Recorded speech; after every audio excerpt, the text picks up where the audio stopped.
Bismillahirrahmanirrahim. Mərhəmətli və rəhimli Allahın adıyla. Bismillahirrahmanirrahim. Esselamu Aleyküm ve Rahmetullahi ve Berekatuhu. Değerli izleyiciler, aziz həmvətənlər, sizi bir daha xoş gördük və bugün sizinlə ənənəmizə sadiq olaraq tarixdən çox maraqlı mövzularla qarşınızdayıq və bildiyiniz kimi biz artıq bir neçə verilişdir ki, sizinlə tarix haqqında müzakirələr aparmışıq, fikirlərimizi çatdırmışıq və bizim qonağımız həmişəki kimi Elnur müəllimdir. Elnur müəllim, xoş gəlmisiniz. Xoş gördük. Təşəkkür edirik, dəvətimizi qəbul etmişsiniz, bu dəfə də gəlmişsiniz. Dəvətinizə görə mən də sizə təşəkkür edirəm. Allah razı olsun, təşəkkür edirəm. Hər dəfə maraqlı mövzuları müzakirə edirik, izləyicilərimizin xoşuna gəlir və çox faydalı məlumatlar bölüşdüyümüzü yazırlar, öz təşəkkürlərini bildirirlər və mən də sizə təşəkkür edirəm Elnur müəllim. Allah razı olsun və izləyicilərimə təşəkkür edirəm ki, onlar da öz fikirlərini bölüşürlər və bizə öz iradlarını və təkliflərini çatdırırlar və biz də onların əsasında əlhamdülillah daha da həvəslənirik, daha da işimizi irəli aparmağa çalışırıq və Allahdan diləyirəm ki, Allah subhanahu wa ta'ala bizim bu təşəbbüsümüzü xalqımız üçün, millətimiz üçün faydalı etsin. Elnur müəllim, biz keçən mövzularda çox maraqlı mövzular toxunmuşduq və sonuncu dəfə Atabəylər haqqında danışmışdıq və düşünürəm ki, bu yəni həmin tarix kəsiyində olan hadisələr haqqında müzakirələr aparsaq daha məqsədə uyğun olacaq və biz mərhələ-mərhələ yəni tarixin səhnələrini görə-görə, eşdə-eşdə, öyrənə-öyrənə gəlsək, izləyicilərimiz üçün də faydalı olar. Bugün istərdim ki, sizinlə həşhaşilər haqqında danışaq. Çünki həşhaşilər, yəni ki, həmin dönəmdə hadisələrin baş verməsində, hadisələrin cərəyan etməsində böyük rol olmuş bir cərəyan olub, hərəkət olub və indi siz onu daha yaxşı bilərsiniz. İstəyirik ki, o haqda müzakirələr aparaq. Əvvəlcə nə istəyirsiniz, sözlərinizi deyin və mövzumuza keçək. Çox sağ olun, təşəkkür edirəm bir daha sizə dəvətinizə görə. Bəli, biz keçən söhbətlərimizdə xaşqaşilər haqqında bir neçə kəlmə danışmışdıq. Bugün isə inşallah bu mövzuda geniş bir söhbət aparmağa dəyər deyə düşünürəm və xaşqaşlar haqqında biz mövzuya başlamazdan əvvəl onu deyim ki, əvvəla adətən xaşqaşilər deyəndə mövzu ilə az-çox maraqlananların ağlına dərhal Həsən Sabbah, Alamut qalası və onun fədailəri belə deyirik gəlir. Lakin bu mövzuya başlamamışdan əvvəl biz xaşqaşiliyin, daha doğrusu bunların mənsub olduqları inancın, əqidənin bir tarixçəsini kökünə baxmalıyıq. Halda danışaq bu haqda. Mövzu mənə elə gəlir ki, dinləyicilərimiz üçün daha maraqlı olacaq. Həm də daha məlumatlı olacaqlar bu haqda. Xaşqaşın nə olduğunu yəqin ki, az çox hamı bilir. Bu Hind çətənəsi adlanan narkotik bir maddənin əsasını təşkil edən quru ot mənasını ifadə edir və bunlar adətən bu narkotik maddədən istifadə elədikləri üçün bu fədailər. Həşiş bizə də məlumdur, yəni Azərbaycanda hətta həşiş deyirlər. Bəli, həşiş də deyirlər. Bəli, bunlar ona görə həşişiyun və ya şaşiyun şəklində də tarixi qaynaqlarda adları qeyd olunur. Biz biraz geri qaydaq. Bu Səlcuqlular dövründə baş verən. Biz biraz geri qaydaq.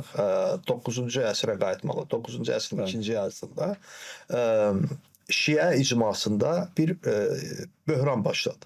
Və bu inanc əsaslarında böhranın başlanması icmanın parçalanmasına səbəb oldu və yeni bir cərəyan meydana çıxdı şiəlikdə. Bu da İsmaililik adlandırıldı. Necə oldu ki, meydana çıxdı? Məsələ burasındadır ki, 12 imamcı və İmamiyyə məzhəbi İsnaəşəriyyə adlanan 12 imamcı şiəlikdə 6-cı imam hesab olunan İmam Cəfər Əs-Sadiq özündən sonra varis olaraq oğlu, böyük oğlu İsmailı göstərmişdi. Lakin İsmail atasından 3 il əvvəl, yəni 762-ci ildə vəfat edir, dünyasını dəyişir və ondan 3 il sonra da Cəfər Əs-Sadiq özü dünyasını dəyişir. İcma mənsubları belə qərara gəlirlər ki, Cəfər Əs-Sadiqin digər oğlu olan Musaya, hansı ki bu 7-ci imam olaraq İsna Şəriədə Musa el-Kazım, İmam Musa el-Kazım olaraq məşhurdur. Ona beyət eləsinlər, yəni onu imam olaraq tanısınlar. Lakin bir qrup belə qərara gəlir ki, bu səhv bir addımdır. Çünki imamət sadəcə bir yerdə qardaşdan qardaşa keçə bilər. O da Həzrət Əlinin oğulları Həzrət Həsəndən Həzrət Hüseynə keçmiş. Geri qalan ancaq atadan oğula varis göstərilmək şəkildə davam edə bilər. Varis də göstərilmişdi İsmail. İsmail da vəfat etdiyi üçün bu o deməkdir ki, imamət artıq kəsilmişdir. Belə bir fikirlə çıxış edirlər. Bu fikrin müəllifi əslən İranın Xuzistan vilayətindən olan Abdullah ibn Meymun Əl-Qəddah adlı bir şəxsdir. Tarixi qaynaqlarda verilən məlumata görə biz bunu Şəhristanın Əl-Miləlində rast gəlirik məlumata. Həmin bu şəxsin, yəni Abdullah Əl-Qəddahın atası silah ustası olan bir zərdüştü idi. Sonradan İraqa gəlir və İraqda İmam Cəfər Əs-Sadiqin cəmaatına daxil olur, şiəliyi qəbul edir, məcusilikdən şiəliyə keçir, yəni İslamı qəbul edir və Abdullah da burada dünyaya gəlir və Abdullah artıq bir şiə olaraq, İmamiyyə şiəsi olaraq dünyaya gəlir, göz açır və Cəfər Əs-Sadiqin cəmaatına daxil olur. Və həmin bu Abdullah ibn Qəddah bu iddianı ortaya atır ki, Musa el-Kazımın imaməti keçərli deyil, İmam İsmail idi və dolayısıyla İsmail də vəfat elədiyi üçün onun oğlu olan, böyük oğlu olan Muhammedə keçməlidir deyir və bu icma daxilində, Şiə icması daxilində bir parçalanma meydana gətirir. Və buradan İsmaililər adlanan 7 imamçı şiələr meydana çıxır. Abdullah Əl-Qəddah Məhəmmədi də özü ilə birlikdə götürür və belə qərara gəlirlər ki, Misirə geçsinlər. Çünki Misirdə də Həzrət Əlinin övladları var, onun qohum əqrabası var orada. Onların yanına geçsinlər və yola çıxırlar. Yolda gözlənilmədən Muhammed vəfat edir. Və burada Abdullah Əl-Qəddah belə deyək, bir hiləyə əl atır, bunu bir fürsət olaraq dəyərləndirir. Məhəmmədin hamile olan cariyəsini də öldürür, özünün hamile olan cariyəsini Misirə aparır və onu bu Muhammedin cariyəsidir deyə təqdim edir və bu övlad dünyaya gəlir burada. Və onu əslində öz oğlu olan uşağı sanki Cəfər Əs-Sadiqin nəvəsiymiş kimi təqdim edir. Daha sonra bu uşağın soyundan törəyən Ubeydullah Əl-Mehdi adlı bir adam biz 909-cu ildə Misirdə bir dövlət qurduğunu görürük. Bu Fatimilər dövlətidir. Həmin bu dövr əslində Abbasi xəlifəliyinin zəiflədiyi və Orta Şərqdə 3 əsas böyük Şiə dövlətinin meydana gəldiyini, belə deyək, İslam coğrafiyasının Şiə dövlətlərin hegemoniyasına keçdiyini görürük. Bunlardan biri Fatimilər dövlətidir, digəri Büveyhilər dövlətidir, bir başqası da Həmdanilər dövlətidir. Beləcə Fatimilər dövləti meydana gəlir. Onu da qeyd edeyim ki, bu məşhur lənətləmə ənənəsi artıq geniş vüsət alır Fatimilər dövründə. Lakin bu bizim mövzumuz olduğu üçün biz buna girməyəcəyik. 909-cu ildə Ubeydullah Əl-Mehdi tərəfindən təməli qoyulur Fatimilər dövlətinin. Lakin bu səfərdə bunların bir rəqibi vardı. İraqın cənubunda Qərmətilər, Əbu Səil Əl-Qərməti adlı bir şəxsin rəhbərliyi altında başqa bir İsmaili cərəyan Qərmətilər meydana çıxır. Ubeydullah Əl-Mehdi özünə rəqib saydığı Qərmətilərin lideri olan Əbu Səid Cənnabini sui-qəsdlə öldürtür. Bu da öz-özlüyündə İraq İsmailliləri ilə Misir İsmailliləri arasında dərin bir parçalanmanın meydana gəlməsinə səbəb olur. O Qərmətilər Kəbədə Qaradaşı Bəli, tamamilə doğrudur. Bunların Kəbəyə basqınları var. Dəfələrlə həcc mövsümü vaxtı Məkkəyə basqın edirlər. Çoxlu sayda zəvvarı öldürürlər və bu hücumların birində də Kəbəni ağır bir şəkildə təxribata uğratırlar və hətta Hacər-ül-Əsvəd, yəni oradakı Qaradaşı da oğurlayıb aparırlar. Bəli, uzun müddət 30 ildən çox onların əlində qalır bu. Daha sonra onları pul qarşılığında satın alıb geri gətirib yerinə qoya bilər. Orada Şiə mənsub olurlar, Qərmətilər. Bəli, Qərmətilər də 7 imamçı şiələrdir, İsmaillilərdir bunlar da. Batini İsmaillər deyirlər bunlara. Beləcə biz Misirdə bir Fatimi dövlətinin qurulduğunu görürük. İndi bu Fatimləri burada qoyaq və qaydaq 11-ci əsrə və Həsən Sabbaha. Keçən söhbətlərimizin birində dinləyicilərimiz də xatırlayacaqlar. Biz dedik ki, İran coğrafiyasında 16-cı əsrə qədər, yəni Səfəvilərə qədər cəmi 2 şəhər var idi, hansı ki, əhalisi şiələrdən ibarət idi. Bunun biri Kaşan şəhəri, digəri isə Qum şəhəri idi. Qum şəhərində İmamiyyə şiələrinə mənsub olan bir ailədə bir oğlan uşağı dünyaya gəlir. Bunun adını Həsən qoyurlar. Daha sonra bu Həsən Sabbah olaraq məşhur olur. Tarixi qaynaqlarda ki, biz bunu Səlcuqlular dövrü, daha doğrusu Monqollar, Hülakülər dövründəki tarixçilərdən Əlaəddin Əta Məlik Cüveyni deyə bir şəxs var. Cüveyni məşhur tarixçidir, tarixlə maraqlananlar onu tanıyırlar və əsəri var. Tarixi Cahanquşa. Tarixi Cahanquşada Həsən Sabbahın bioqrafiyasına geniş şəkildə yer verilir. Nəyə əsasən yer verilir? İsmaililərin, yəni Xaşqaşilərin özlərinin Həsən Sabbah haqqında bir qələmə aldıqları bir əsər var. Bu əsər də adlanır Sərgüzəşti Seyyidina. Yəni bizim ağamızın sərgüzəştləri deyə bir əsəri var, fars dilində yazılıb. Həmin əslində bu Sərgüzəşti Seyyidina Həsən Sabbahın bioqrafiyasıdır. Və burada deyildiyinə görə bu saxta bioqrafiya nəsəb tərtib eləmək bunlarda bir ənənə kimi Səfəvilərdə də var idi. İsmaililərdə də var bu əslində. Həsən Sabbah özünü biz onun şəcərəsinə baxanda görürük ki, ata babaların adını qeyd edir və axırda da yazır Əl-Himyəri.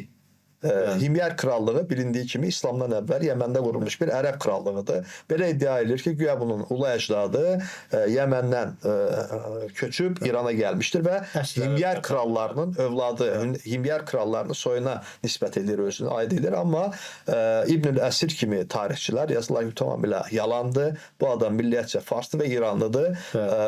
Əl-Himyəri Ər-Razi deyə qeyd olunur. Razi nisbətini daşıyanlar Reylilərdir. Yəni indiki Tehran şəhəri. Bu adam İranlıdır.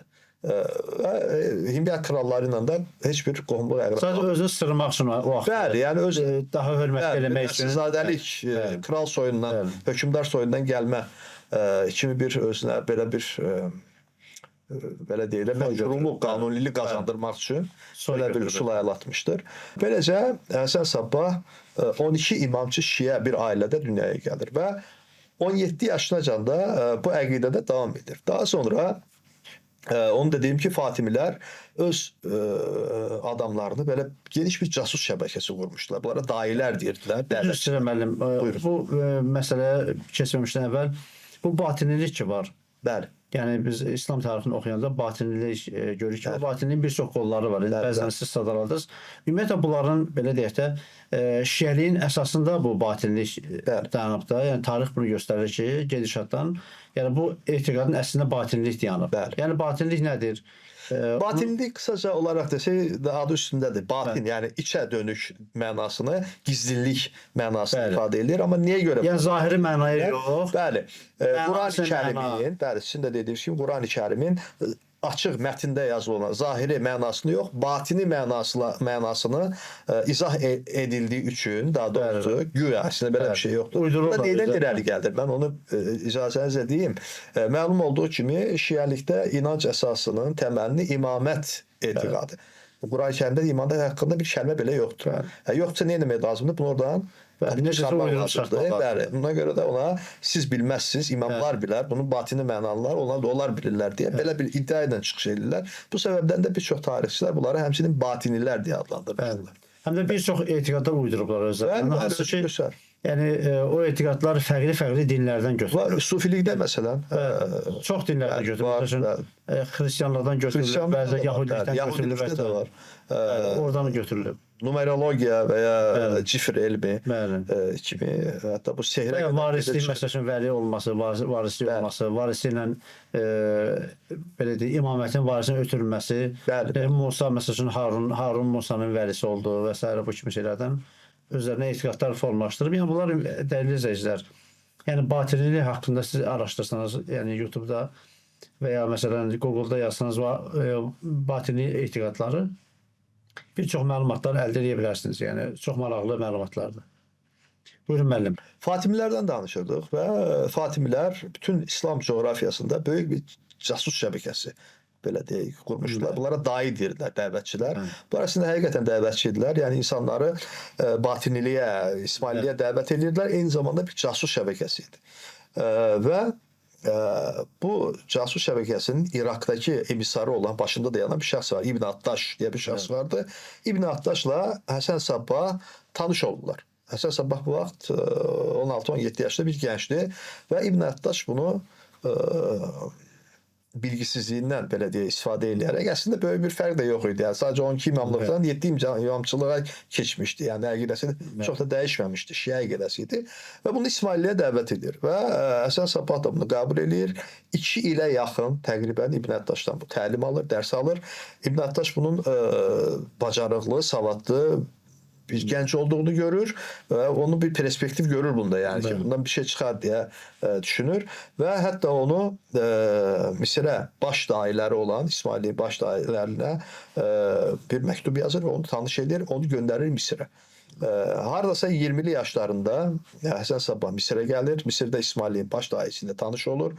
O da ondan belə deyək çox müsbət bir təəssürat yaradır onun üzərində də və hətta Fatimi xəlifəsi Müstənsir Billahla tanış edir. Yəni hökmdarın özü ilə belə o belə deyə tanış olmaq şərəfinə nail olur Həsən Sabbah. Çünki onların fikri var idi ki, Həsən Sabbahı gələcəkdə İran və Azərbaycan coğrafiyasında İsmaillilərin baş təmsilçisi olaraq göndərsinlər. Lakin biz tarixi hadisələrdən bu Misirdəki sərgüzəştlərindən belə aydın olur ki, hələ gənc yaşlarından etibarən Həsən Sabbah siyasi ambisiyaları olan bir şəxs idi. Niyə görə? Çünki daha Misirə yeni gəlib, bu şəxslərlə yeni tanış olur, saray intriqalarına qarışmaq, kimi vəliəhd olacağı məsələlərinə belə müdaxilə eləməyə başlayır. Burada da neydən gedir söhbət? Müstənsir Billahın, Fatimə hökmdarı Müstənsir Billahın 2 oğlu var idi. Böyük oğlu Nizar və kiçik oğlu Əhməd. Kim atasından sonra varis olacaq deyə saray əyanları arasında mübahisələr var idi.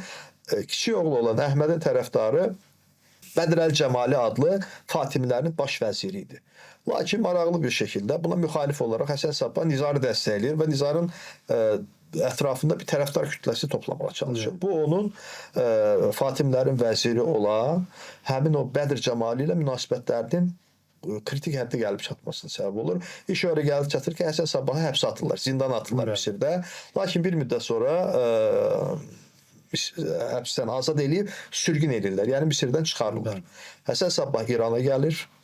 İranda bu artıq baş verir 1072-ci ildə. Onda deyib ki, həmin bu dövr Böyük Səlcuqlu dövlətinin qurulduğu bir dövrdür. Yəni 1042-ci ildə Səlcuqlu dövləti qurulur. İran coğrafiyası artıq Səlcuqluların nəzarəti altındadır. 1056-da Bağdad azad edilir. Buveyhilər başqa bir şiə dövlət olan Buveyhilər azad edilir. 1070-ci ildə də Malazgirt müharibəsi baş verir və Bizans ordusu Səlcuqlu ordusu qarşısında məğlub olur. Yəni artıq İran və Azərbaycan və Orta Şərq coğrafiyasında bir sünni dövlət olan, sünni türk dövləti olan Səlcuqluların hegemoniyası var. Şərqdən qərbə uzanan böyük bir dövlət yaranır. Səlcuqlular. Bəli.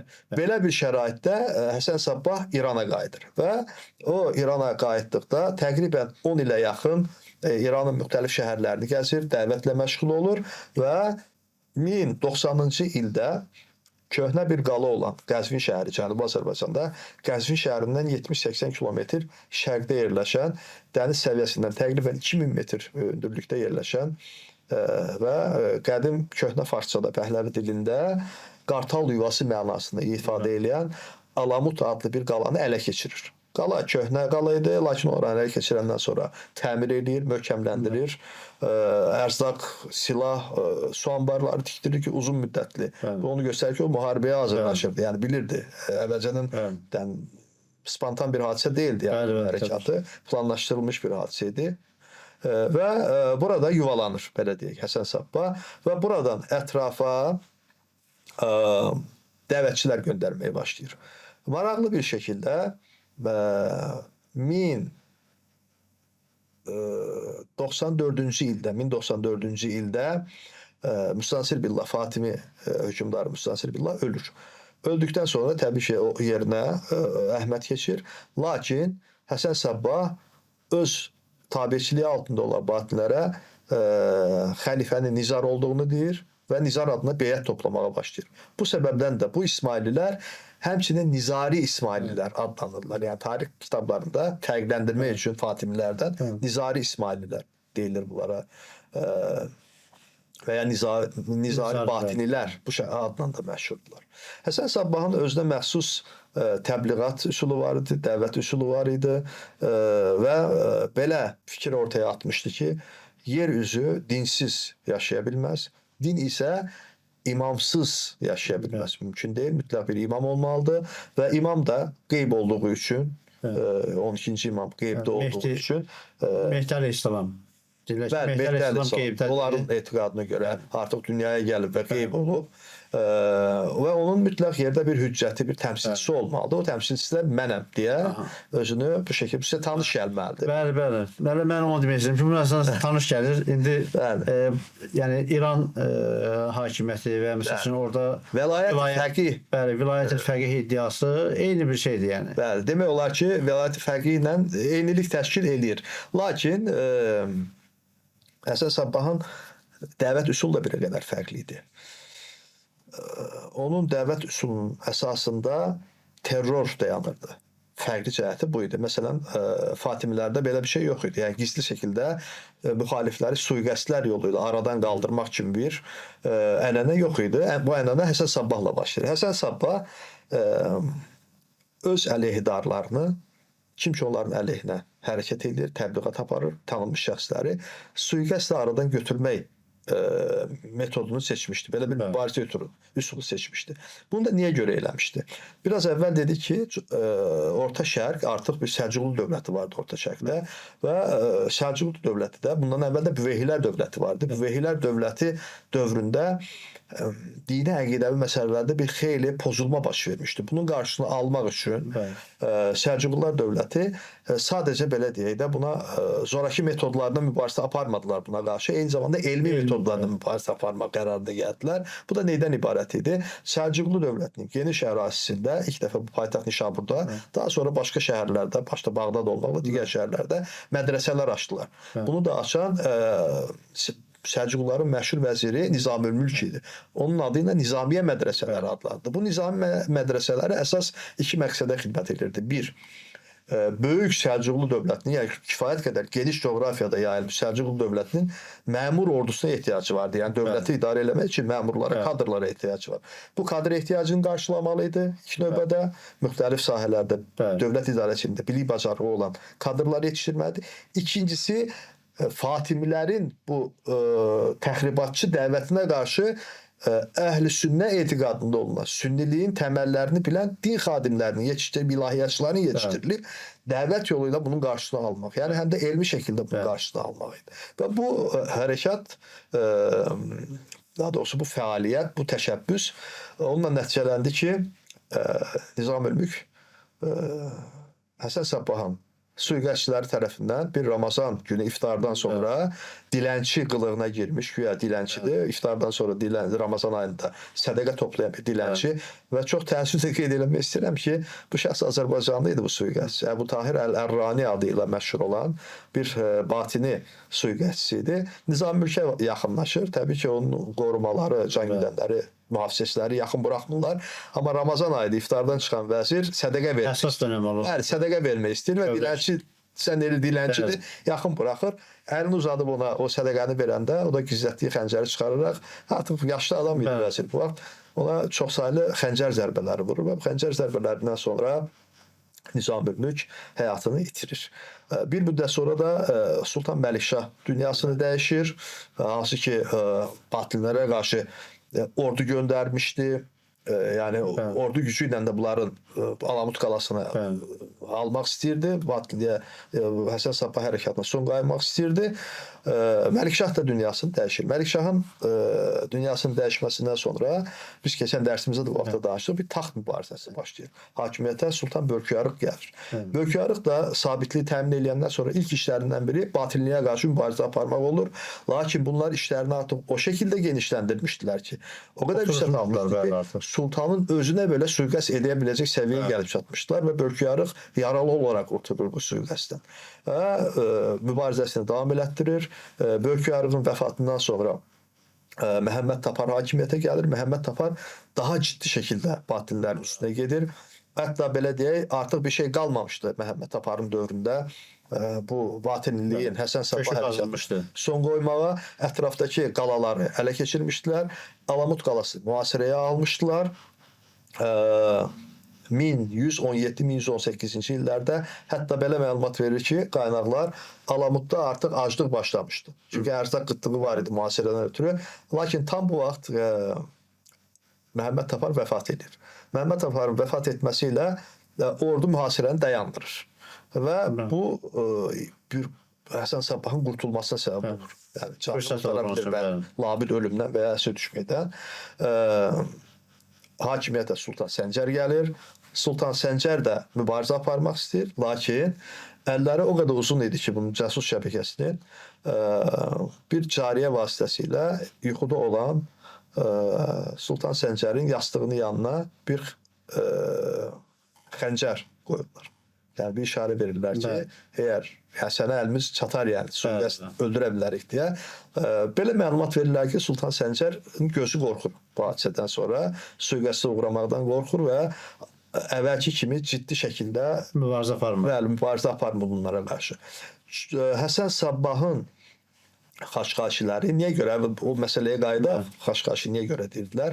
Əvvəla Həsən Sabbah özü kifayət qədər bilikli, elmli, oxumuş, savadlı bir şəxs olsa da qəti surətdə öz icmasından, cəmaatından olan şəxslərin oxuyub bilik almasına icazə vermirdi. Onların nə qədər savadsız və nə qədər cahil qalması qalsa da ona daha sərf edirdi. Çünki onlara o nə deyirdi? Deyirdi ki, sizin bir imam varsa, sizin bir rəhbərə ehtiyacınız var. Biliyə ehtiyacınız yoxdur. Sizi yönləndirən şəxsə ehtiyacınız var.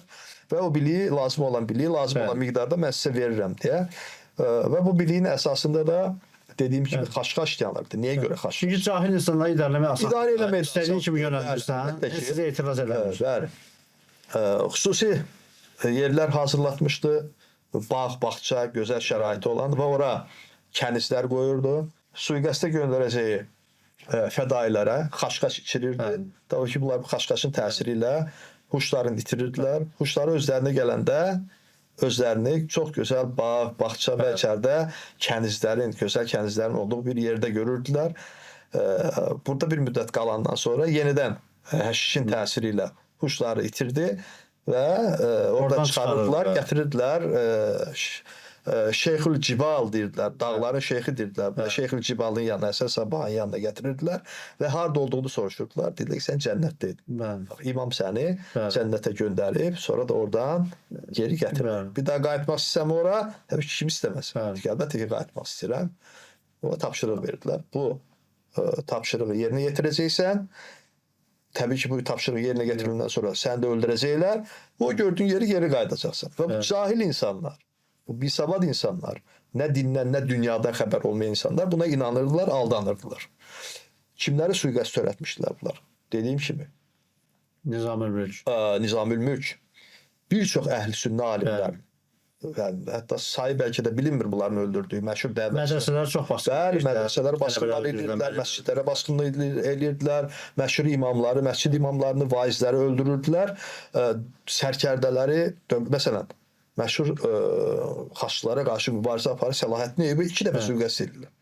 Biri 1174, bir də 1176-cı ildə. Hətta 76-cı ildəki sui-qəsddən çox çətinliklə qurtulur Səlahiddin, yəni yaralanır. Yəni az qalır ki, mühafizəçiləri olmasaydı bəlkə də öldürəcəklərmiş. Yəni, belə bir sui-qəsd təşkil olunur. Yeri gəlmişdən Səlahiddin haqqında inşallah ayrıca danışarıq, orada qeyd edərik məsələlər ətraflı.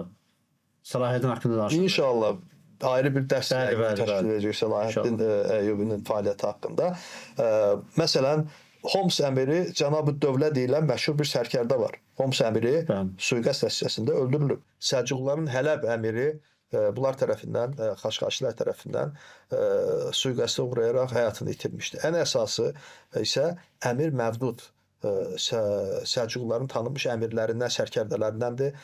İsmaillərin sui-qəsdinə məruz qalmış və bu sui-qəsd nəticəsində öldürülmüş. Niyə görə deyirəm Əmir Məvdud çox mühüm bir şəxsiyyət idi. Sultan Məhəmməd Tapar tərəfindən Xaçlılara qarşı mübarizə üçün göndərilir. Çünki orada bir pərakəndəliyi var. Əmir Məvdud orduda nüfuzu olan digər əmirlər tərəfindən sayılan, sevilən bir şəxs idi və onu göndərir. Həqiqətən də qısa müddət ərzində vahid bir komandanlıq yarada bilir Əmir Məvdud və onun başçılığı altında səlibçilərə qarşı mübarizədə uğurlar qazanılır. Əmir Məvdud bunlar tərəfindən bir cümə günü, cümə namazından məsciddən Bunlar çıxarkən müttəfiq idilər. Bəli, yəni xaçlılarla müttəfiq Müttəfiq idilər. idilər. Məsələn, məşhur xaçlılara qarşı mübarizə aparan Mosul əmiri var, Mosul Atabəyi, Nurəddin Zəngi, Bəli. məşhur şəxsiyyətdir. Bəli. Nurəddin Zəngi Antakiyadakı Xaçlı krallığına qarşı bir hərbi səfər təşkil edir. Bunlar nə edirlər? Gedirlər Kral Reymondla Bəli. Antioxiyanın Xaçlı kralı Reymondla ittifaq müqaviləsi imzalayırlar. İttifaqa girirlər və onlarla birlikdə Nurəddin Zəngiyə qarşı mübarizə aparırlar. Bu cür fəaliyyətləri var. Yəni bu gün də onlar eyni fəaliyyəti göstərirlər də müəllim. Eyni üslubla, yəni Bəli, baxsaq, Həmin coğrafiyalarda, eyni üslubla davranırlar. bilinən coğrafiyalarda həmin fəaliyyətlə bu gün də məşğuldurlar. Biz bunları, yəni Həsən Sabbah özü 1124-cü ildə ölür. Ondan sonra yerinə varisləri keçir. 2-ci Həsən, hətta 3-cü Həsən də var. Bəli. Bunların dördündə də eyni mübarizə üsulu, eyni Bəli. dəvət, eyni təbliğat davam eləyir, eyni fəaliyyət davam eləyir. Hətta 1221-ci ildə Monqolların hücumu vaxtı bunlar bu səfər də Monqollara kömək eləməyə başlayırlar. Bəli. Monqol hücumlarında ön cərgələrdə biz İsmaili batinlilərin müsəlmanlara qarşı vuruşduğunu görürük. Və yaxud da onların nəfinə, onların Monqolların xeyrinə casus fəaliyyəti ilə məşğuldurlar. Çünki bunlar bəzən sufi dərviş qılığına girirdilər, heç kim bunlardan şübhələnmirdi. Hansı qala, şəhəri ki, Monqollar əvvəlcədən almalıdılar, ora gedib daxil olurdular, orada casusluq fəaliyyətində məşğul olurdular, oradakı məlumatları, vəziyyəti öyrənib onları ötürürdülər. Məsələn, Anadolunun bir çox şəhərlərində biz batinlilərin, İsmaillərin Monqol ordusunun önündə vuruşduqlarını, onların xeyrinə casusluk elədiyini görürük. Məşhur bir şəxslərdən birinin adını çəkmək istəyirəm. Azərbaycanda müsbət bir şəxs kimi tanınır bu adam. Şəms Təbrizi. Cəlaləddin Rumi, məşhur sufi şair Cəlaləddin Ruminin ustadı olaraq da deyirlər. Şəms Təbrizi bir İsmaili dayısı idi. Bu Anadoluda öldürülməsinin əsas səbəbi də bu idi. Monqolların xeyrinə casusluq fəaliyyətində məşğul olması səbəbindən öldürülüb Şəms Təbrizi. Lakin belə deyim də son istifadə tarixləri başa çatandan sonra Monqollar bunlardan canlarını qurtarmaq başa ki, bunlara etibar eləmək olmaz və Hülagü xan 1256-cı ildə Alamut qalasındakı fəaliyyətə son vermək qərarına gəlir. Böyük ölçüdə bunları qətliamına tabi tutur. Çox sayıda öldürür bunları Monqollar. Alamut qalasını mühasirəyə alırlar. Bu vaxt Alamut qalasında Rəşidəddin Hurşah adlı bir şəxs bunlara rəhbərlik edirdi. Həsən Sabbahın soyundandır. Və yəni Azərbaycan tarixində məşhur olan bir şəxs var. Nəsrəddin Tusi. Nəsrəddin Tusi də Alamut qalasında idi və Alamut qalasında son onların hökmdarı olan Rəşidəddin Hurşahın yanında girov olaraq qalırdı. Monqollar, yəni Hülakü xan Alamut qalasını mühasirə etdirəndə o Rəşidəddin Hurşahı dilə tutur Nəsrəddin Tusi. Deyir ki, bu müqavimət əbəsdir. Onsuz da bunlar buranı alacaqlar və böyük bir qətliam törədəcəklər. Təslim olmaq lazımdır deyir. Və Rəşidəddin Hurşah da onun sözünə qulaq asaraq təslim olur, lakin canını qurtara bilmir. Təslim olmasına baxmayaraq ona edam edir, elətdirir Hülagü xan. Və beləcə Alamut qalası dağıldılır Monqollar tərəfindən. Buradakı kitabxana da yandırılır və dağıldılır. Ki, onlara məxsus, xas olan bir çox ədəbiyyatda bu səbəbdən nə yaxşı ki, günümüzə qədər gəlib çatmamışdır. Yəni, bu da xeyirli hadisələrdən biridir. Suriyadakılar isə bunların Suriya qolu qalırdı. Bu səfər bunlar baxdılar ki, Monqollar bunlardan artıq istifadə edib qutarandan sonra bunların mərkəzlərini dağıtdılar. Nə etdilər? Misir məmlükdə hökmdarı vardı, Rüknəddin Bəybars. Ona yaxınlaşıb. Dedilər ki, biz sizlə müttəfiq olub Monqollara qarşı vuruşa bilərik deyəndə bir səfərdə artıq onların necə xain olduğunu bildiyi üçün Rüknəddin Bəybars bunu qəbul eləmir və 1273-cü ildə Kəf qalası var idi Suriyada. Bunların sonuncu qalası idi. Onlar o qalanı da alır və bunları da Suriyada da Rüknəddin Bəybars kökünü kəsir. Və beləcə tarix səhnəsində biz bunların fəaliyyətinin aktiv fazasının sona çatdığını görürük. Lakin heç bir zaman tamamilə məhv olmamışdılar. Fəaliyyətlərini gizli şəkildə, kiçik icmalar şəklində davam elətdirmişdilər. Bu icmalara daxil olan, mənsub olan bir çox şəxslər var. Məsələn, Azərbaycanın məşhur şairlərindən Nəsimi. Nəsiminin biz batini əqidəyə sahib bir şair olduğunu bilirik və gizli şəkildə, kiçik icmalar şəklində də olsa İran və Azərbaycanın və Suriyanın Bəli. müxtəlif yerlərində fəaliyyətlərini davam etdirmişdilər. İnanıram, çox sağ olun, təşəkkür edirəm bu dəyərli məlumatlara görə. Yəni biz ümumiyyətlə bu haşhaşlar haqqında danışarkən, yəni bir nəzər salanda hansı biz belə ibrət dərsi götürək, baxın bu tarixi hadisələri biz baxanda, öyrənəndə, yəni siz bir elm adamı kimi Tarixi hadisələrdən əlbəttə ki, mütləq ibrət çıxarılmalıdır, amma kim oradan necə bir ibrət çıxaracaq, o ayrı bir mövzudur. Biz biraz öz baxışımızı hə, deyək, biz öz qalanı yəni, izləyəcək. ibrət çıxaranlar öhdəsinə çıxarırlar. qalsın. Biz öz necə ibrət çıxarırıq? Əvvəla məsələ əgər dini mövzulardırsa, insanlar mütləq maariflənməlidirlər. Bəli. Çünki əgər bir insan, əlbəttə ki, insan inancsız da ola bilər, bu ayrı məsələ. İnanclı bir insansa, özü müsəlman sayırsa, mütləq öz dinini bilməlidir. Bəli. Ən azından elementar bir səviyyədə də olsa, düzgün, doğru qaynaqlardan və düzgün, doğru şəxslərdən öz dinini öyrənməlidir ki, bax bu cür tələlərə düşməsin. Düşməsinlər, bəli. Əlbəttə birinci insan dinini öyrənməlidir. Bəli. Çünki elmsiz insan kör insan kimidir. Əlindən hardan tutsan ora gedəcək. Və Allah Teala da bizə Quran-ı Kərimdə buyurur ki: "Fə'ləm ennehu la ilahe illallah." Yəni biz bu işi bil. Yəni öyrən ki, Allahdan başqa ibadətə layiq haqq məbud yoxdur. Yəni hər şeydən öncə nədir? Elm yəni. Əlbəttə ki, dəyərli izləyicilər, yəni bu çox dəyərli bir qeyddir. Müəllim bunu qeyd etdi. Həqiqətən də yəni bizim əlimizdə Allahın kitabı var. Allahın kitabının müraciəti hər bir insanın başa düşəcəyi formadadır. Yəni biz insanlar batininə getmədən, yəni bu batindir, onlar deyirlər ki, bir batindir, yəni bu ayənin zahiri mənası var, yəni bir qabıqdır, belə deyək, ağacın qabığıdır. Amma biz qabığını görürük, amma ariflər isə, dərrakəli insanlar isə ağacın özəyini görürlər. Yəni bu iddia əslən boş bir şeydir və bu əsassız bir iddiadır. Çünki Allah Teala bu kitabı göndəribsə, bu kitab ümumi kütləyə müraciət edir. Yəni bu alimlərin müraciət edən bir kitab deyil. Bu sıravi insanlara, sıravi kütləyə müraciət edən bir kitabdır və bu kitabı hər bir kəs oxuyub oradan nəyi anlayırsa, ona da etiqad etməlidir. Çünki Allah Teala bu kitabı göndəribsə və bu kitab Afrikada, belə deyək də, cəngəllikdə olan bir insana onun başa düşdüyü dildə bu kitab tərcümə edilib, ona verilibsə və o adam da o kitabı oxuyubsa, oradan nə öyrənibsə, nə başa düşübsə, ona əməl edibsə, Allah Teala onunla onu sorğu edəcək. Qiyamət günü ona görə məsuliyyət daşıyır. Və o kitabın içərisində əgər o 12 mamı başa düşmürsə, Allah Teala demək ki, bunu insandan tələb eləmir. Yəni demək ki, bu insandan bu tələb olunan bir etiqad deyil.